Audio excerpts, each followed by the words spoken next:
Bendiciones, hermanos.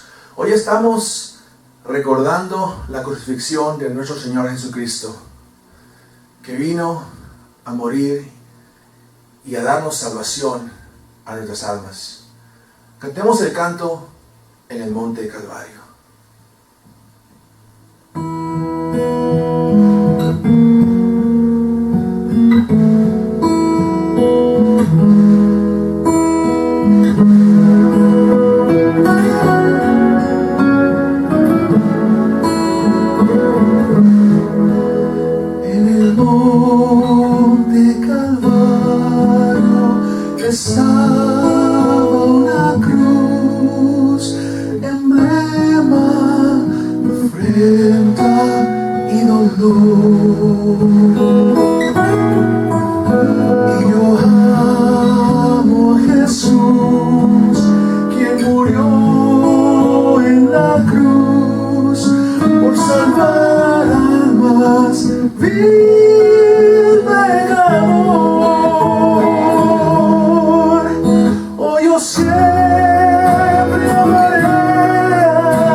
Dios los bendiga, hermanos. Nuevamente estamos aquí para escuchar la palabra del Señor a través de estos medios de comunicación. Esta semana ha sido una semana muy importante para el pueblo cristiano. Es una semana de reflexión. Estamos recordando la pasión y muerte del Señor Jesucristo. Y queremos nosotros enfocarnos en esta noche en su palabra y pedir que el Espíritu Santo nos revele a nuestro corazón este gran acontecimiento que Dios hizo en su gran propósito de salvar a la humanidad. Vamos a orar. Padre, te damos la gloria en este momento, Señor, por la bendición que nos da de estar escuchando tu palabra. Amado Dios, ayúdanos a entender esta revelación tan grande en tus propósitos eternos de enviar a tu Hijo, el Señor Jesucristo, a dar su vida en la cruz para otorgarnos salvación. Gracias, Señor. Ayúdanos a entender, abre nuestro entendimiento, Padre, y el Espíritu Santo nos revele tu palabra. Gracias, Señor. Bendiga tu iglesia, bendiga todo lo que está escuchando en esta oportunidad, Señor. Te lo suplicamos en el nombre de Cristo Jesús, nuestro Salvador. Amén. El tema para nosotros ahora es el silencio del Señor. Y el pasaje está en Isaías, capítulo 53, versículos del 7 al 9. Y vamos a leerlo. Dice así: angustiado él y afligido, no abrió su boca. Como cordero fue llevado al matadero, y como oveja delante de sus trasquiladores, enmudeció y no abrió su boca. Por cárcel y por juicio fue quitado. Y su generación, ¿quién la contará? Porque fue cortado de la tierra de los vivientes, y por la rebelión de mi pueblo fue herido. Y se dispuso con los impíos su sepultura, mas con los ricos fue su muerte, aunque nunca hizo maldad, ni hubo engaño en su boca. Dios bendiga su palabra. Una familia que conocimos hace algunos años llegó a la iglesia Vuelto de Oración y llevaba una carga muy pesada, porque uno de sus hijos, llamado José, había sido condenado a prisión y de por vida por algo que él no hizo. Desde aquel entonces habían pasado 15 años de prisión, pero una juez del condado de Riverside decidió reabrir el caso de José y encontró que este joven en la prisión era inocente. Su madre, quien había llevado esta tremenda carga, con lágrimas en sus ojos, dijo: siento como que una carga me ha sido quitada de encima. No es fácil encontrar justicia en este mundo. Las cortes también se equivocan y algunas veces gente inocente sufre por los crímenes que no cometieron. Y esto es lo que le sucedió al Señor Jesucristo cuando fue crucificado hace 2000 años. A pesar de que no había hecho algo malo, no había pronunciado amenazas, no había cometido ningún crimen, no había herido a nadie. Sin embargo, los poderes de aquel tiempo decidieron que él tiene que morir. Le hicieron falsas acusaciones, le anduvieron de una audiencia a otra audiencia y al final consiguieron lo que querían: crucificarle. Él murió como un criminal entre dos ladrones, pero él no mereció estar allí. Cuando el profeta Isaías escribe esta profecía, él resalta en cómo el Señor Jesucristo respondió a las acusaciones injustas, cuando nadie vino en su ayuda. Este pasaje debe llevarnos de rodillas a agradecerle al Señor por lo que hizo por nuestra salvación. ¿Qué hizo el Señor ante sus acusadores? Guardó silencio. Dice el versículo 7 del capítulo 53 que hemos leído en Isaías, dice: angustiado él y afligido, no abrió su boca. Como cordero fue llevado al matadero y como oveja delante de sus trascreadores, enmudeció y no abrió su boca. El profeta Isaías escribió esta profecía hacía 700 años antes que se cumpla. Y se cumple exactamente en el Señor Jesucristo. El profeta Isaías profetiza que Jesucristo no abriría su boca para defenderse él mismo, incluso cuando estaba frente a la muerte. Y los evangelios también relatan todo lo que le pasó al Señor Jesucristo en el proceso del juicio. El Evangelio de San Mateo dice, cuando el sumo sacerdote le dijo, ¿no respondes nada? ¿Que testifican estos contra ti? Mas Jesús callaba. También dice el Evangelio de San Mateo, cuando los principales sacerdotes y los ancianos le acusaban, Jesús no respondió. Y dice el Evangelio de San Marcos, cuando Pilato le preguntaba, ¿nada respondes? Mira, ¿de cuántas cosas te acusan? Mas Jesús ni aún con eso respondió, de modo que Pilato se maravillaba. El Evangelio de San Lucas dice, Herodes viendo a Jesús se alegró mucho porque hacía tiempo que deseaba verle, porque había escuchado muchas cosas acerca de él y esperaba verle para verle hacer alguna señal. Y le hacía muchas preguntas, pero él nada le respondió.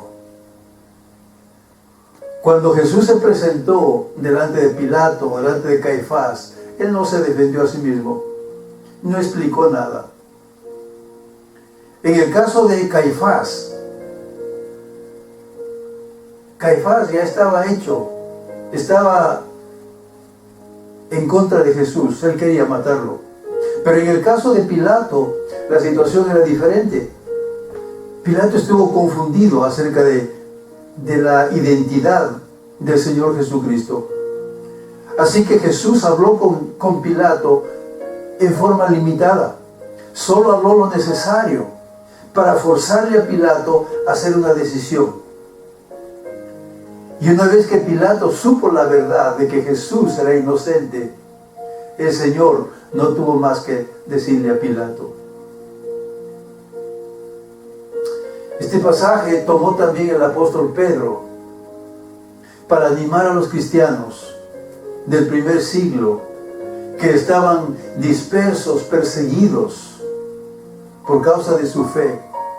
Y el apóstol Pedro usa este pasaje como un ejemplo para aquellos cómo iban a responder cuando son atacados por su fe.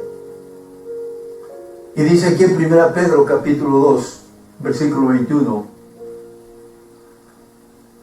pues para esto fuisteis llamados, porque también Cristo padeció por nosotros, dejándonos ejemplo para que sigáis sus pisadas, el cual no hizo pecado, ni se halló engaño en su boca, quien cuando lo maldecían no respondía con maldición, y cuando padecía no amenazaba, sino encomendaba la causa al que juzga justamente. En su vida terrenal, el Señor Jesucristo nos dejó un ejemplo, nos dio un ejemplo. Desde que Él vivía en el pueblo de Nazaret, hasta sus 30 años, sufrió el ridículo, la incomprensión, y luego cuando ya pasó a su ministerio público, nos cuentan los evangelios que el Señor sufrió por causa de la justicia. Cuando usted y yo sufrimos por causa de nuestra fe, recordemos este ejemplo que el Señor nos dejó. En mi juventud leí una novela que impactó mi vida. El título era En sus pasos. Y ahí nos planteaba que nos hiciéramos una pregunta en cada situación difícil que pasamos. Y la pregunta era, ¿qué haría Jesús? Y hasta ahora, cuando no sé qué hacer con algunas situaciones de mi vida, me hago esta pregunta. ¿Qué haría Jesús en la situación que estoy pasando? De acuerdo al apóstol Pedro, el seguir a Jesús significa que algunas veces vamos a sufrir sin haber hecho ningún error. El mejor honor para cualquier cristiano es ser como Jesús. Cuando sufrimos injustamente, compartimos, aunque en pequeña porción, lo que le sucedió al Señor Jesucristo. A pesar de que el Señor Jesucristo no hizo nada malo, fue traicionado, fue entregado, fue negado, fue crucificado. Y aunque nunca pecó, Él era odiado por los agentes del poder de ese tiempo, que conspiraban contra Él para matarlo. Quizás, hermano, hermana, has pasado momentos difíciles, o quizás vas a pasar. ¿Cómo vamos a responder? El apóstol Pedro señala a Jesús, nos apunta a Jesús y dice, Él no tomó represalias. Cuando nos insultan, nuestra inclinación es devolver un insulto por el insulto. Pero Jesús escogió una mejor manera. Cuando Jesús se presentó ante Herodes, ante Pilato, cuando se enfrentó ante la multitud que se burlaba, el Señor no pronunció insulto ni amenaza. Cuando le azotaron, no tomó represalia. Cuando los soldados le pusieron la corona de espinas, no los maldijo. Cuando le clavaron sus manos y sus pies, no los amenazó. Cuando le escupieron, el Señor no les escupió de vuelta. ¿Qué hacer cuando otros te tratan mal? Quizás la prueba de tu fe sea preguntarte, ¿qué hará Jesús si fuera yo? Ahora te pregunto, hermano, ¿piensas que Jesucristo fue víctima, que no se podía defender ese día en el Calvario? Él era el Hijo de Dios. Él tenía poder para hacer descender una legión de ángeles para dejarlo libre. Solo diciendo una palabra, todo el cielo vendría en su ayuda. Pero Él nunca dijo una palabra. Él respondió con silencio. También vemos en este pasaje que su sentencia fue injusta.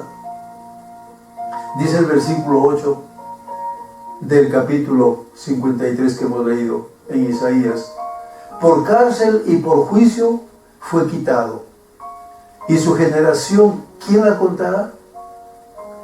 Porque fue cortado de la tierra de los vivientes, y por la rebelión de mi pueblo fue herido. Cuando el Señor Jesucristo estaba siendo juzgado, nadie protestó por la injusticia. Nadie vino en su defensa. Después que el Señor Jesús fue arrestado, fue llevado ante Anás, que era el ex sacerdote, ex sumo sacerdote, y luego fue llevado a Caifás, el sumo sacerdote de ese tiempo, que era su yerno, luego llevado al concilio, luego fue llevado a Pilato, gobernador de Judea, y Pilato lo envió a Herodes, gobernador de Galilea, porque en ese tiempo estaba Herodes en Jerusalén. Herodes era gobernador de Galilea, y como Pilato supo que Jesús era Galileo, entonces lo envió a Herodes. Y luego Herodes lo envía de nuevo a Pilato, hasta que el Señor fue entregado. Pilato lo entregó a los principales sacerdotes, a los gobernantes y al pueblo para ser crucificado. De todas estas personalidades que tuvieron que ver con la muerte de Cristo, fue Pilato que mostró el mayor interés por Cristo. A diferencia de su juicio ante Caifás, en donde Jesús no se defendió a sí mismo, pero con Pilato dialogó, porque parece que Pilato estuvo buscando la verdad. A lo menos Pilato llegó a una conclusión correcta, porque en 3 oportunidades dijo: yo no encuentro culpa en él. Y al final, Pilato, por la presión de la multitud, cedió y condenó a muerte a Jesús. Por tanto, la culpa de Pilato se hace más grande, porque él sabía lo que estuvo haciendo. El profeta Isaías profetiza de Jesús diciendo: él fue cortado de la tierra de los vivientes. El Señor Jesucristo murió en una edad joven. Cuando uno muere en una edad joven, a veces se lamenta diciendo que murió joven, sin cumplir sus metas, o dejando su trabajo sin terminar, o quizás sus sueños sin cumplir, sin lograrlos. Pero eso no sucedió con el Señor Jesucristo. Él es la única persona que pudo llegar al final de su vida y decir con absoluta veracidad: he terminado todo lo que me propuse hacer. El Evangelio de San Juan 19:30 dice: cuando Jesús hubo tomado el vinagre, dijo: consumado es. Y habiendo inclinado la cabeza, entregó el Espíritu. El Señor dijo: consumado es. No dijo: estoy consumado, porque eso sería como morir en derrota. Pero Él dijo: consumado es. Y eso significa, como el Señor hubiera dicho: he completado con éxito el trabajo que vine a hacer. O sea, hermanos, que ese fue el grito del Señor Jesucristo, un grito de victoria de nuestro Salvador. Puesto que Jesucristo pagó en su totalidad el precio por nuestros pecados, la obra de salvación ahora es completa. Lo que logró Jesús en su muerte fue tan asombroso, fue total, fue completo. Su trabajo está terminado. No hay nada más que nuestro Dios pueda hacer para salvar a la raza humana. No hay plan B para la salvación. La muerte de Jesucristo en la cruz fue suficiente. Gloria a Dios.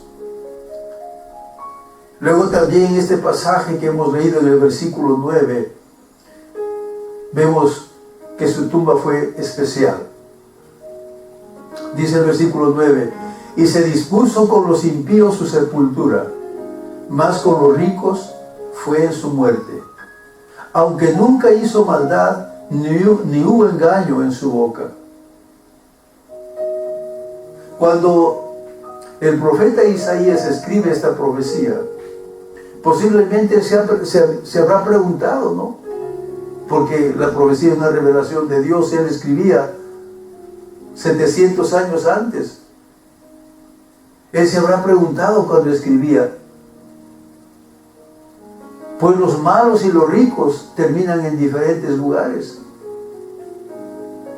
Una persona malvada pues será enterrada en una tumba sin nombre o en algún rincón del cementerio.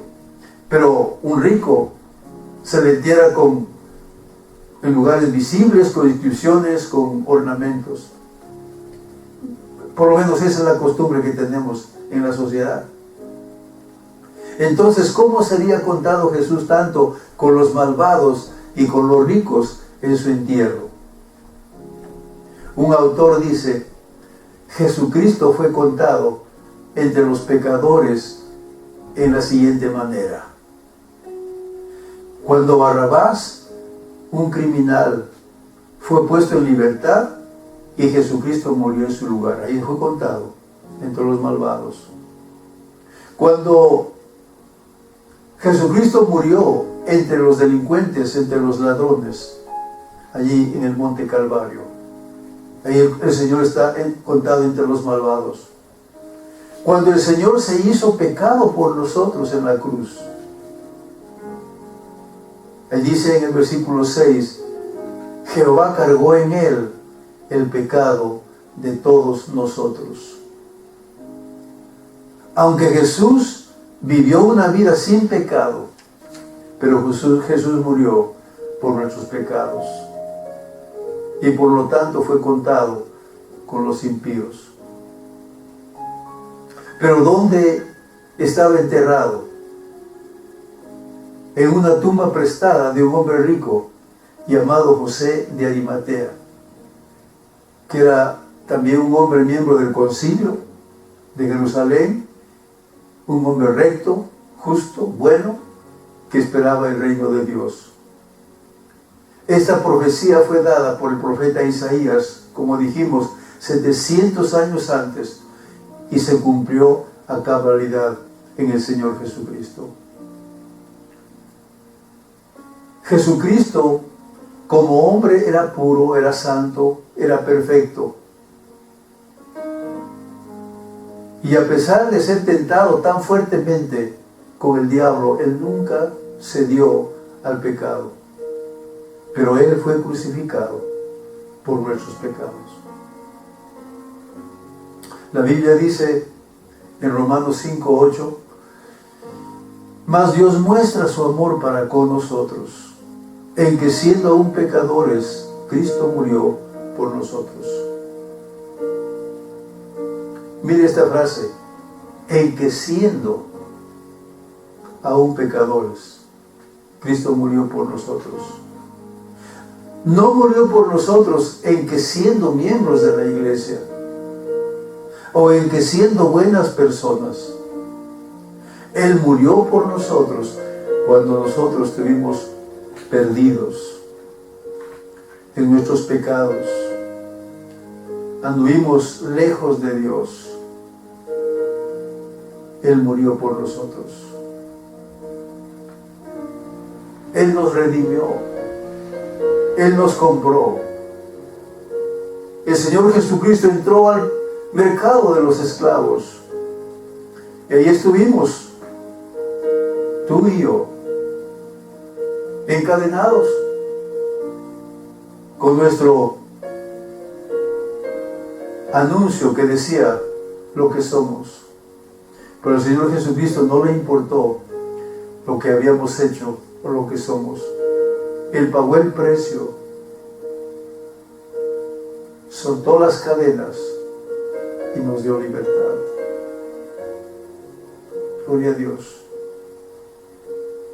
Y para terminar, hermano, amigo, Jesucristo vino por ti para salvarte. El Señor con su muerte y resurrección ha abierto las puertas del cielo para ti. No le des las espaldas. Dice la parábola del buen sembrador, del buen pastor, que él dejó las 99 ovejas en el redil y fue a buscarte a ti. El Señor quiere tomarte entre sus brazos y traerte al redil. Lo único que tienes que hacer es creer, pedir perdón por tus pecados.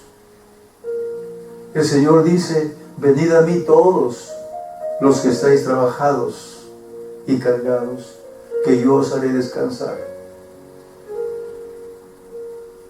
Hermano, hermana, lo que hizo Jesús por ti debe llevarte de rodillas en agradecimiento al Señor. por todo lo que Él soportó en la cruz. El Señor te dice, hoy mi vida di por ti. ¿Qué has dado tú por mí? Hay un himno que dice, ¿qué te daré, Maestro? Te diste tú por mí. No la mitad, mas todo mi ser, o todo daré a ti. Este es el tiempo cuando el Señor quiere bendecir tu vida en todo sentido. Haz esta oración conmigo. Inclina tu rostro y oremos. Señor, te agradezco por llevar mis pecados en la cruz. Hoy me arrepiento de todo pecado. Creo que tu sangre preciosa derramada en la cruz está fluyendo ahora para limpiar mis pecados. Toma mi vida, Señor. Quiero seguirte. Quiero servirte con todo mi corazón. Señor, tú eres mi Rey. Concédeme una silla en tu mesa cuando tú levantes a tu iglesia. Señor, tu presencia siempre sea con nosotros. Pedimos, Padre, que en este tiempo de desesperación, de angustia por la enfermedad que está pegando a muchas personas, pedimos, Padre, que traigas en tu misericordia la salida, que hagas milagros en ese tiempo, Padre, porque tú eres un Dios misericordioso. Esperamos ver, Padre, tu bendición. Danos esperanza. Levántanos, Padre, nuestro espíritu. Señor, sana, Padre, los enfermos, como dice tu palabra. Toca nuestras vidas, Señor. Suplicamos, Padre, esto en el nombre de Jesús. Amén. Recibe la bendición. Jehová te bendiga y te guarde. Jehová haga resplandecer su rostro sobre ti y tenga de ti misericordia. Jehová alce sobre ti su rostro y ponga en ti paz.